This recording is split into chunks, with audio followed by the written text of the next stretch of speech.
Mesdames et messieurs, bonsoir. Il est 20h sur les antennes de la télé Futur Média. C'est parti pour le sommaire de cette édition avec le nouveau code pétrolier voté ce matin à l'Assemblée nationale.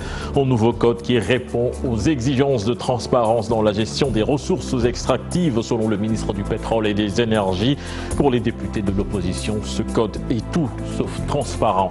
Le siège de PASTEF, victime d'un saccage la nuit dernière à Yoff. La section de recherche de la gendarmerie a ouvert une enquête. Les populations de leur côté dénoncent cette violence et appellent à l'apaisement.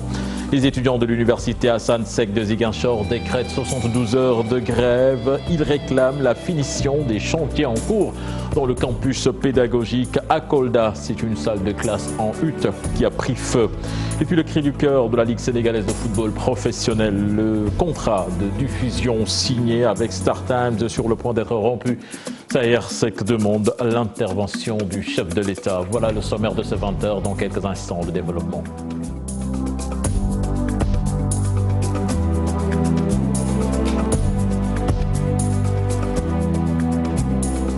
Bienvenue à toutes et à tous. Le nouveau code pétrolier voté aujourd'hui à l'Assemblée nationale, un code qui a pour objectif de sauvegarder et de sécuriser les intérêts du Sénégal. Le ministre du Pétrole et des Énergies soutient que ce nouveau code répond aux exigences de transparence dans la gestion des ressources extractives, une position que ne partagent pas les députés de l'opposition. Compte rendu signé à Fatimata Touré et Amadou Ba. Le Sénégal, désormais un pays à fort potentiel en ressources extractives, tout le sens pour le Parlement d'adopter un nouveau code pétrolier pour sécuriser les intérêts du pays, un code élaboré dans la transparence selon le ministre du Pétrole et des Énergies. Le nouveau code pétrolier approuvé par l'Assemblée nationale, je pense que c'est une très grande avancée comparée au code pétrolier de 1998. Je vais juste vous en citer quelques éléments.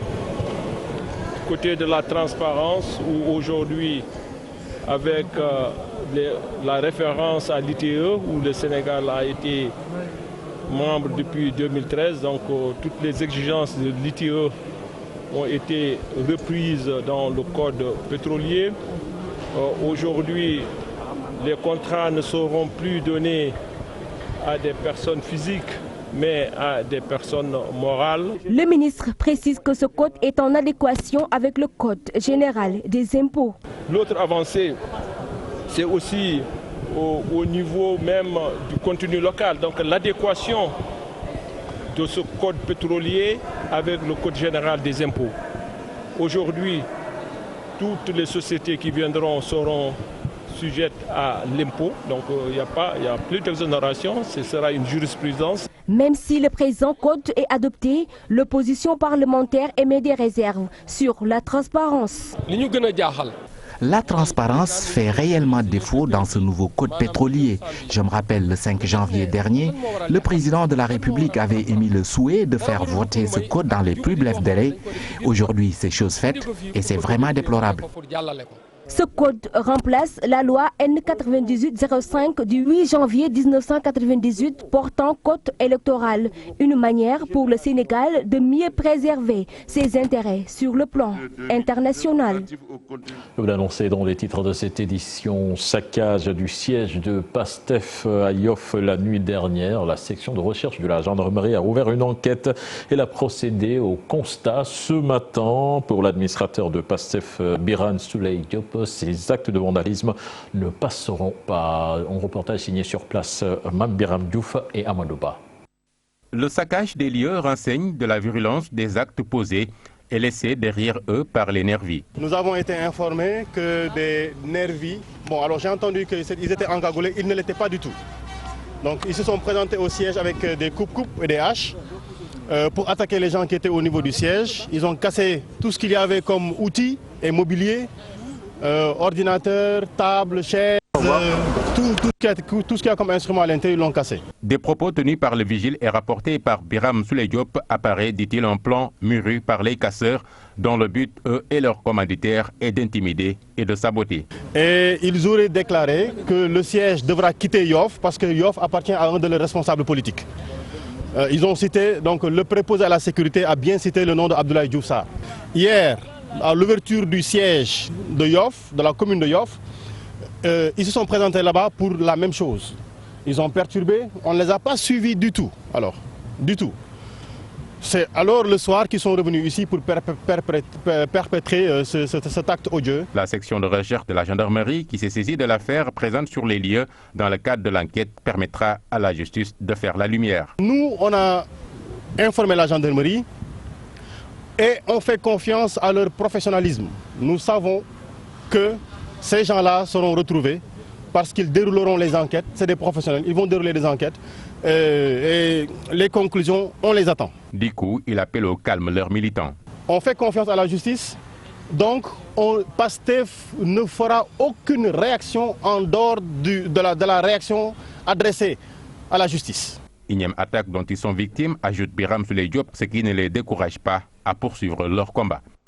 Biram Diouf, Thérèse Faye Diouf, elle parle de manipulation. La coordonnatrice nationale du COJER dénonce par ailleurs la démarche de l'opposition qui, selon elle, manque de programme. Je vous propose de l'écouter. Ses propos sont recueillis par Maïmouna Ndiaye. En constatant les équipements épargnés, télévision entre autres, et ordinateurs entre autres, nous lui demandons de chercher les coupables de ces actes parmi ses militants ou dans son camp. Nous lui disons également que la tentative de manipulation des consciences et de l'opinion ne passera pas. La jeunesse de la mouvance présidentielle appelle les populations à la vigilance face aux spéculations du collectif de 25 paresseux recalés qui s'agitent et versent dans la diversion. Nous disons aux leaders déboussolés de l'opposition que l'élection se tiendra à date échue. Nous dénonçons avec la dernière énergie l'appel à l'insurrection des leaders de l'opposition qui est révélateur de l'absence de programme et d'un manque de patriotisme. Et puis en marge de cette conférence de presse, Thérèse Faye Diouf a aussi précisé que la vidéo des marrons du feu qui circule sur le net date de 2011. Les populations, elles, appellent au calme. Opposition et pouvoir doivent cesser les querelles et menaces de violence, selon ces personnes rencontrées par nos reporters Biram Diouf dans ce micro-trottoir. La paix doit régner dans notre pays. Dans notre pays, on doit jouer la stabilité pour qu'on aille en avant. Mais ce qui se passe actuellement là, vraiment, c'est honteux pour être un Sénégalais de les faire comme ça, quoi. Il y a multitude d'élections qui se sont passées. Ça a passé dans la paix. On doit subir d'ici les élections du mois de février du 24 2019. Ça doit passer comme les autres élections.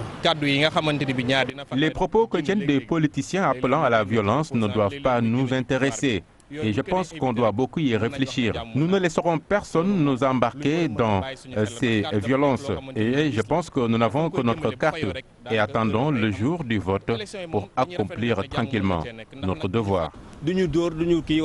Notre devoir civique, bien sûr, c'est le jour du vote d'aller voter tranquillement et de retourner tranquillement chez soi. J'appelle le pouvoir tout comme l'opposition au calme et qu'au soir du 24 février 2019, que les perdants félicitent le vainqueur. C'est seulement dans cette situation que nous pouvons vivre paisiblement. Nous parlons de la grève de 72 heures décrétée à l'université Hassan Sek de Ziguinchor. Les étudiants ont arrêté les cours pour réclamer la finition des chantiers en cours dans le campus pédagogique et la livraison notamment des amphithéâtres. Ils disent avoir interpellé leur ministre de tutelle qui leur a donné une réponse satisfaisante. Malamine Diédiou, leur porte-parole, que je vous propose d'écouter au micro de Boubacar Diassi. Aujourd'hui, on s'est levé le matin. On a dit que aujourd'hui, il n'y aura pas de cours. Tout ce qui est activité pédagogique, en tout cas ici à Hassan Sek, on ne va pas l'accepter aujourd'hui. Parce que tout simplement, ça fait maintenant plus de 4 ans que nos chantiers sont là. On n'a pas de réponse par rapport à ça. On était allé voir le ministre. Ce qu'il nous a donné comme réponse, c'est quoi? C'est que les chantiers seront résiliés. Parce que selon eux, Ziguinchor fait partie des sentiers les plus défaillants. Depuis lors jusqu'à présent, ils ne nous ont pas dit si les sentiers sont résiliés ou pas. On ne sait pas qu'est-ce qu'il en est. On a fait les démarches administratives. Notre nouveau amphi qui est là, et que nous on espérait au moins, avec cet amphithéâtre et le bloc de l'ASU, on allait au moins avoir un souffle. Parce qu'on voit ailleurs, les gens sont en train de réceptionner leurs amphithéâtres. Ici à Assane Seck, on n'a pas cette possibilité-là. Parce que tout simplement, on a l'impression que les autorités, ils ne nous regardent pas. Parce que tout simplement, à Ziguinchor, c'est toujours comme ça. Parce qu'on est excentré, les gens ne s'occupent pas de Ziguinchor. On a décrété 72 heures, juste pour commencer. On a d'autres stratégies de revendication. Et puis une salle de classe en hutte, des tables, bancs et divers accessoires réduits en cendres par un incendie qui s'est déclaré au collège d'enseignement moyen de Hillel, c'est dans la commune de Kolda. Pour le moment, l'origine de cet incendie est inconnue. Les détails dans cette correspondance signée à Abdoulaye Diallo. Un incendie s'est déclaré au collège d'enseignement moyen de Hillel dans la commune de Kolda. Une classe en abri provisoire, des tables bancs et divers accessoires ont été réduits en cendres par les flammes de l'incendie. C'est avec l'aide des riverains et ensuite des sapeurs-pompiers que le feu a été maîtrisé. On a connu ici un incendie. Moi, avant que je n'arrive, j'ai trouvé que tout était parti. Voilà, donc c'est un incendie qui est venu de là, de derrière. C'est un terrain vague où il y a beaucoup de paille. Et évidemment, le feu a pris naissance là-bas et il a atteint l'abri provisoire, qui malheureusement est complètement consumé. Complètement, il n'y a plus rien. On dit nous avons perdu 26 tables bancs, un bureau. Évidemment, tout maintenant, ce qui est autour de ça, c'est-à-dire les craintes, tout est parti. Un des témoins raconte. Et quand nous sommes arrivés, nous avons trouvé déjà qu'il y avait le feu. Donc, les sapeurs-pompiers étaient sur place et toute la population et les gens s'affairaient autour de comment faire pour l'éteindre. Donc, avec les sapeurs, ils ont réussi à circonscrire. Nous avons trouvé le feu sur place. On ne peut pas réellement dire comment ça s'est passé, mais le feu avait pris une ampleur très importante à cause également de ce que vous connaissez, le vent. Il y avait du vent. L'origine du feu demeure inconnue, mais cet incendie va engendrer une perturbation dans le déroulement des enseignements-apprentissages du dit établissement. La solution, c'est peut-être résidera vraiment à faire tourner une classe. Évidemment, on sera obligé de déloger une classe, surtout les 5e, pour loger la 6e. Maintenant, faire tourner la 5e. Cet énième incendie dans les établissements scolaires de Kolda remet en sellette le problème des abris provisoires dans le système éducatif. De nombreux efforts sont consentis par l'État et ses partenaires pour réduire le nombre de classes en hutte, mais l'ampleur du phénomène des abris dans les établissements scolaires demeure toujours inquiétante à Kolda. Abdoulaye Diallo, l'électricité, le désenclavement, la prise en charge sanitaire, ce sont là les mots du village de Marfafako, situé dans la commune de Fimela. Les habitants ont manifesté, n'excluent pas de boycotter les prochaines élections, mais aussi de ne plus payer d'impôts. Explication dans cette correspondance signée Abdourahmane Diallo et Mamadou Gueye. Des habitants de Marfafako dans la commune de Fimela sont descendus dans les rues pour réclamer de l'électricité et le désenclavement de leur localité. Le problème majeur ici dans notre village, c'est l'électricité. Vous savez, l'électricité, c'est pas trop loin de nous. À Ndangan-Sambou, il y a l'électricité là-bas. Ça fait plus de 15 ans que l'électricité est arrivée à Ndangan-Sambou. On n'a que des panneaux solaires. Et ces panneaux solaires, bon, ça fait un grand temps aussi, ça ne fonctionne pas.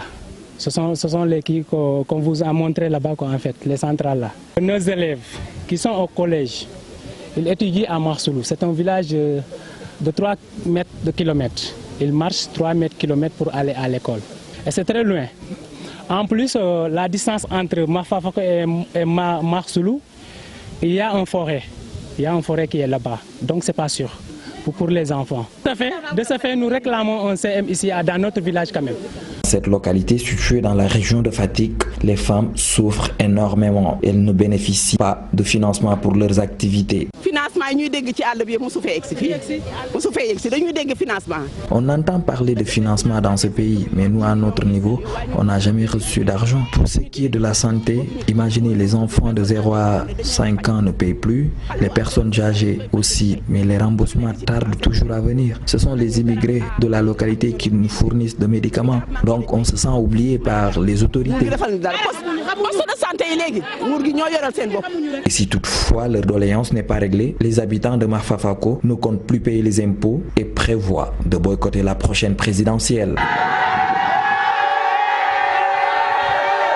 Puis ce projet de construction de 210 logements à la cité Baraka, les travaux ne sont pas encore achevés, mais le Premier ministre Boun Abdallah Dionne a procédé à la réception de l'appartement témoin, le seul pour le moment qui a été livré. Une campagne électorale anticipée, c'est la question que beaucoup se posent. Le maire de Sicap Liberté apporte des éclairages dans ce sujet, signé Aminata Baresso et Tierno Laurent Mendy.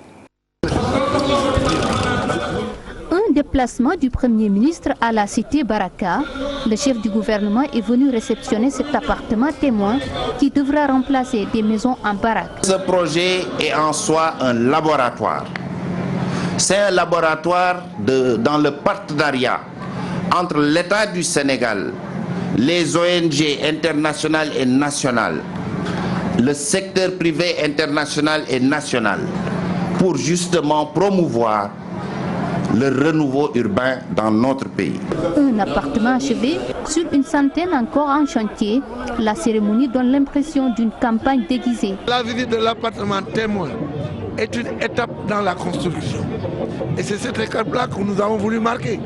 Parce que quand on a parlé de rénovation de Baraka, il y avait des sceptiques, il y avait ceux qui étaient contre. Aujourd'hui, on a démontré que cela a été possible et utile. Pour rappel, c'est en 2017 que le chef de l'État a fait l'annonce et a procédé à la pose de la première pierre. La cité Baraka sera transformée avec la construction de 210 logements. Et puis Keur Massar réclame sa part de la forêt classée de Mbao, des infrastructures de base et dont un cimetière et des routes secondaires pour décongestionner la localité. On voit tout cela dans cet élément signé Salif Sow et Asmalik Diop. Rond-point Keur Massar, un passage obligé. Un point fréquenté par des centaines. Maintenant, vous voyez la circulation. Il y a toujours des embouteillages. Nous avons même demandé 2 voies de dégagement parce que la forêt vient juste sur les habitations, collée aux habitations. Donc ça aussi, nous lançons un plaidoyer au président de la République pour qu'il n'oublie pas Keur Massar. Keur Massar, c'est un futur département et a besoin d'avoir des mesures d'accompagnement. Et ces mesures d'accompagnement, ce n'est rien d'autre que des infrastructures dignes de ce nom. Ces infrastructures-là, cette gare routière en fait partie. En plus des infrastructures routières, le futur département exige d'autres constructions. Parmi celles-ci, un cimetière musulman et chrétien. Ainsi, la municipalité demande la déclassification d'une partie des 77 hectares de la frontière. Enterrent leurs morts à Saint-Lazare, et Saint-Lazare c'est très loin. Raison pour laquelle nous avons, et vu la démographie aussi galopante de la commune de Keur Massar, qui se développe de jour en jour, donc les cimetières qui étaient là sont des cimetières traditionnels. Je peux dire que tous les cimetières qui sont là sont pleins. Maintenant, nous avons demandé à l'État d'avoir des cimetières catholiques comme musulmans. Macky Sall, de passage à Keur Massar lors du Conseil des ministres déconcentrés tenu en banlieue de Dakar, avait promis la départementalisation de Keur Massar. Reste maintenant à savoir quand et comment. Et puis pour l'année 2018, l'administration des douanes sénégalaises a recouvert près de 680 milliards de francs CFA. L'annonce est du directeur général du port autonome de Dakar à l'occasion des journées à portes ouvertes qui se tiennent du 23 au 27 janvier 2019. Monsieur Ababakar Sadir Bey, que je vous propose d'écouter, il en parle au micro de Chertidiane Dion. Le modèle que nous avons en tête, c'est Singapour.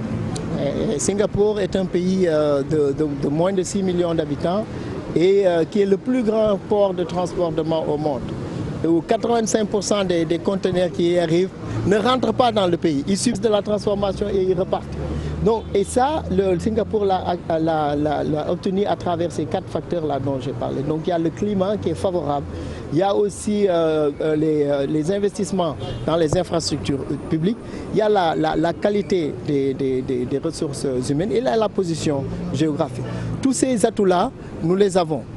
C'est l'engagement et la priorisation, le fait de diriger l'activité portuaire comme une activité principale, qui n'est pas seulement une activité secondaire. Il faudrait qu'on s'accorde à mettre l'activité portuaire comme une activité principale, que dans les investissements de structure, que nous nous engageons à ce qu'on puisse mettre le port au devant. Vous avez la douane qui est avec nous et nous félicitons le DG de la douane qui a annoncé les 689 milliards en 2018. Et puis le directeur national de la BCEAO reconnaît que la monnaie se fait rare. Les pièces restent pratiquement introuvables selon lui. Lors de la rencontre trimestrielle avec les directeurs généraux des établissements de crédit, la prise en charge de la clientèle a été débattue au niveau des banques. Un sujet signé Fatou Bintou Conté et Pape Sangone Mbaye.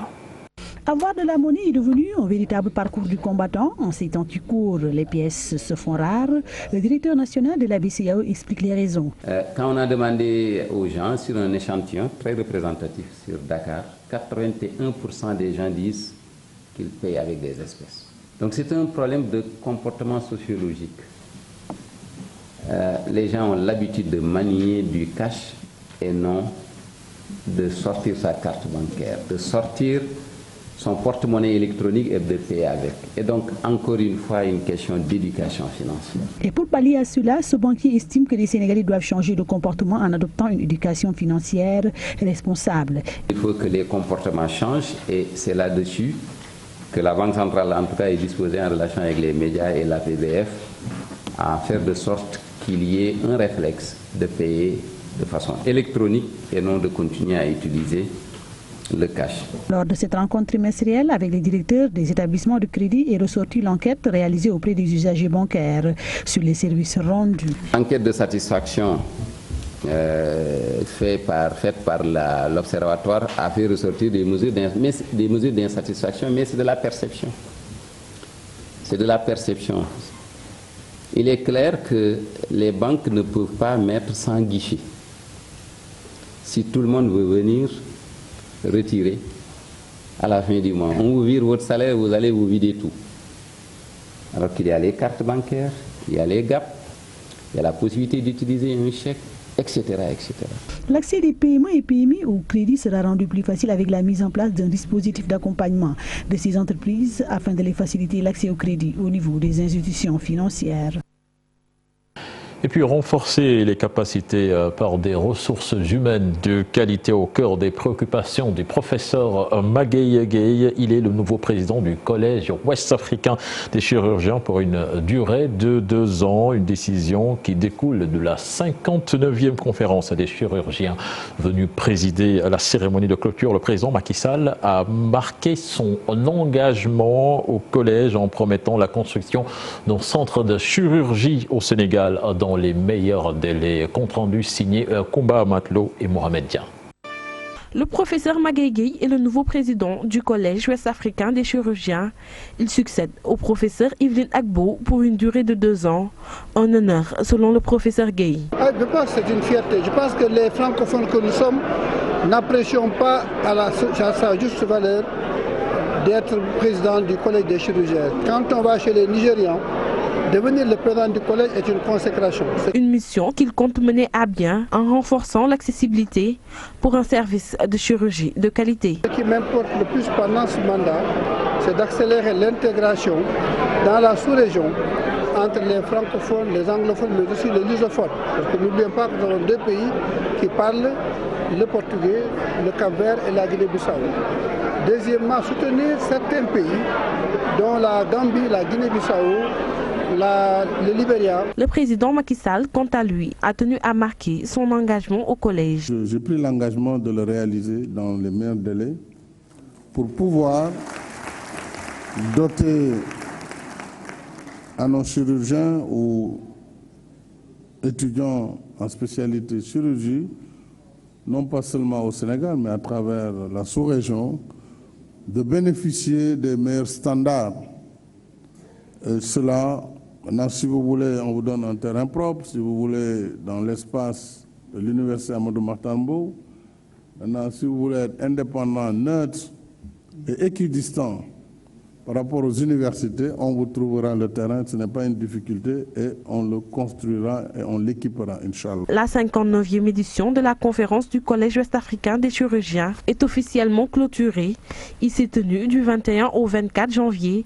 Il a été question d'assurer l'accès universel aux services chirurgicaux, ce qui a permis d'opérer plusieurs patients à l'intérieur du pays. Parlons culture à présent avec le livre de Felwine Sarr et Bénédicte Savoie, Restituer le patrimoine africain, présenté ce mercredi. Les deux auteurs ont apporté quelques éclairages sur les problématiques qui ont été abordées dans cet ouvrage. Compte rendu signé Aïssatou Paye.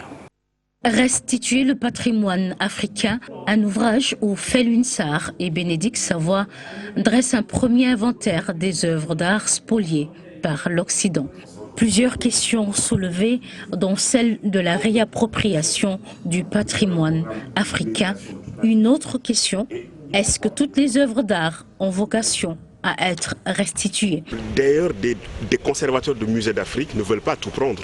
Ils nous disent, nous voulons qu'une partie significative reste dans ces musées pour assurer notre présence culturelle dans le monde. Lorsqu'on dit oui, ils vont vider les musées, même nos conservateurs ne veulent pas tout prendre. Mais les objets les plus significatifs d'un point de vue symbolique, ils les veulent parce qu'ils ont une valeur symbolique importante pour eux. Mais même eux, ils ne désirent pas tout prendre. Ils désirent... En fait, ce qu'il faut comprendre fondamentalement, c'est qu'ils désirent que l'on reconnaisse que ces objets leur appartiennent, que les hommes, déjà, c'est important, que ces objets, ils pourront en disposer le moment où ils voudront le faire. Et pour l'instant, il y a certains objets symboliques qu'ils veulent prendre et le reste, on verra. Pour Achille Membe, l'impact de cette restitution est des plus positifs. Et le temps est venu, disons, de les rapatrier. Ceci pour notre bien, pour le bien de la France également, mais aussi pour le bien du monde. Elle est lourde, la symbolique, c'était pas seulement des objets, c'était des réservoirs d'énergie, des réservoirs de savoir, de connaissances dans plusieurs domaines de la vie, le savoir des plantes, le savoir du bois, le savoir des couleurs, le savoir du monde surnaturel, les rapports avec les ancêtres, toutes les questions économiques. Et donc, en étant sevré de ces objets, c'est tout ce potentiel qui a été décapité. Dans ce cas, alors, professeur, la réparation est-elle nécessaire? La réparation, pour moi, doit être symbolique. Et que ce qui nous a été pris est incompensable, incommensurable. Et que quand nous lui donnons un équivalent monétaire, nous le déprécions. On nous a pris des réserves d'énergie, des forces d'engendrement du réel, des réserves de potentiel. On ne pourra jamais l'évaluer financièrement. Toute évaluation financière est en deçà de ce qui nous a été pris. Donc si nous acceptons une réparation financière, nous dévaluons ce qui nous a été pris d'une part. Et deuxièmement, nous acceptons que c'est fini. Ils nous ont payé, nous devons nous taire. Nous n'avons plus rien à leur dire, nous n'avons plus rien à réclamer, nous n'avons plus un débat sur l'histoire à faire avec eux.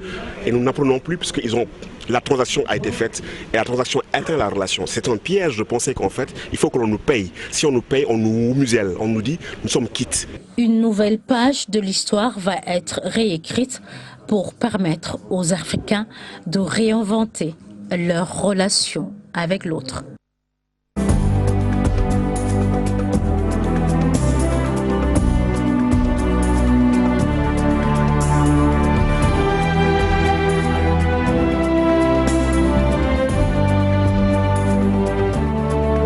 Démarrons la page des sports avec du football. La Ligue sénégalaise de football professionnel dans l'expectative. Le contrat de diffusion signé avec Star Times sur le point d'être rompu par la partie chinoise. Le blocage de la commercialisation de leurs décodeurs en est à l'origine et cela soulève le courroux des dirigeants du football sénégalais qui demandent au chef de l'État d'intervenir. Cher Sali Boudiara. La convention entre Star Times et la Ligue sénégalaise de football professionnel est en danger. Pour cause, le diffuseur chinois est proche de tourner le dos au Sénégal et casser le contrat. Le blocage de leur décodeur, entre autres raisons évoquées. On trouve un télédiffuseur qui est prêt à mettre 11 millions de dollars sur la table sur les 10 prochaines années. Et comme par extraordinaire, il sort des problèmes et des obstacles de partout qui font que ce télédiffuseur est incapable de développer ses activités commerciales au Sénégal et que nous soyons aujourd'hui dans la position où ce télédiffuseur est quasiment en train de se replier du Sénégal. Et ça, c'est quelque chose qu'il faut dire de manière claire et nette. C'est absolument, de la part du football, inacceptable. Devant cette inquiétude, la Ligue professionnelle lance un appel au chef de l'État pour décanter la situation. Je pense qu'on est obligé d'en appeler au chef de l'État. Et de manière à ce que vraiment le chef de l'État se saisisse de cette question et puisse donner aux administrations qui sont concernées des instructions de manière à ce qu'on puisse effectivement travailler. En les conseillant, de manière à ce que ce contrat-là puisse quand même être mis en œuvre. Les difficultés à disposer des stades sont aussi dénoncées par la Ligue professionnelle qui réclame la priorité. Si on fait effectivement toutes ces enceintes et qu'on fait tous ces efforts pour après organiser des concerts de musique, des chants religieux, des réunions politiques et autres, avant le football, ça ne sert à rien. Ce n'est pas la peine effectivement de réaliser ce type d'investissement-là. Et donc nous, on se réunit aujourd'hui pour dire qu'il y en a assez. Après 10 années d'existence, la Ligue sénégalaise de football professionnel pensait renflouer ses caisses en signant un contrat avec Star Times. Néanmoins, l'espoir risque d'être douché par le blocage dans la matérialisation. En basket, l'équipe nationale masculine va chercher sa qualification au mondial Chine 2019 en Côte d'Ivoire. Ce sera du 22 au 24 février prochain. Les Lions ont juste besoin d'une victoire dans le groupe B en compagnie du Mali, du Rwanda, du Nigeria déjà qualifié et de la République centrafricaine. Toutefois, le sélectionneur compte s'appuyer sur un groupe concerné et complémentaire. Abdourahmane Ndiaye Adidas qui a rencontré nos reporters Cheikh Sadibou Diarra et Modou Diop. Un groupe de joueurs prêts et déterminés, c'est ce que veut voir en Côte d'Ivoire le sélectionneur de l'équipe nationale de basketball masculin lors des 3 derniers matchs du groupe B des éliminatoires de la Coupe du Monde 2019. Du 22 au 24 février prochain à Treichville, les Lions sont en quête d'un point pour décrocher leur qualification. Et il faut y aller avec beaucoup d'engagement, beaucoup de détermination, beaucoup de conviction. Se concentrer sur nos points forts, sur nous-mêmes pour maîtriser l'enjeu. On est au bout du tunnel, mais tant que ce n'est pas fait, il faut être concentré, respecter notre façon de faire.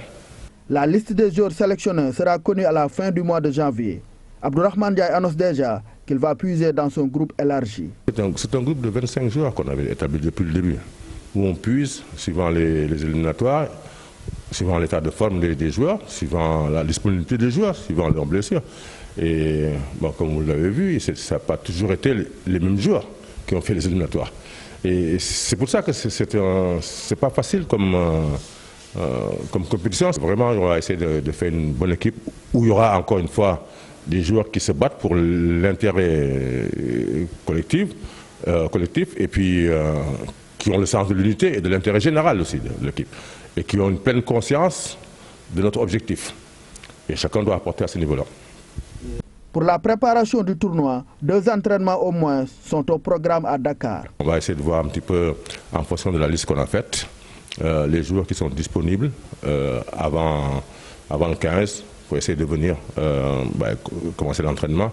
Mais je pense que la majeure partie des joueurs sont disponibles le 17-18. En 2013, en Côte d'Ivoire, l'équipe nationale masculine de basketball avait décroché sa 4e qualification au mondial. Le même sort est espéré cette année afin de voir les Lions sur les parquets de Chine 2019.